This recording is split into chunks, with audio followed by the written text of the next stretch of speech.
વડોદરા શહેરમાં ગેરકાયદેસર માદક પદાર્થોનું વેચાણ કરનારાઓ સામે પોલીસે કડક કાર્યવાહી શરૂ કરી છે। સમા પોલીસ દ્વારા સંજયનગર વિસ્તારમાં રેડ કરીને એક ઈસમને 700 ગ્રામ ગાંજાના જથ્થા સાથે ઝડપી પાડવામાં આવ્યો છે। સમા પોલીસ સ્ટેશનની ટીમે સંજયનગર વિસ્તારમાં આવેલ એક મકાનમાં રેડ પાડી હતી। આ રેડ દરમિયાન ભરત ચૌહાણ નામના ઈસમને 700 ગ્રામ ગાંજાના મુદ્દામાલ સાથે ઝડપી પાડવામાં આવ્યો હતો। જપ્ત કરાયેલા ગાંજાની કિંમત આશરે ₹7,000 આંકવામાં આવી છે।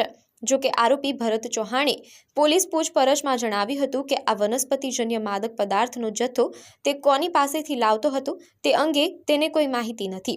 ત્યારે હવે પોલીસ માટે આ પ્રકારના માદક પદાર્થોના વેચાણના જડ મૂળ સુધી પહોંચવું અને સપ્લાય કરનાર મુખ્ય આરોપીને ઝડપી પાડવો આવશ્યક બન્યો છે। પોલીસે આ મામલે વધુ તપાસ હાથ ધરી છે।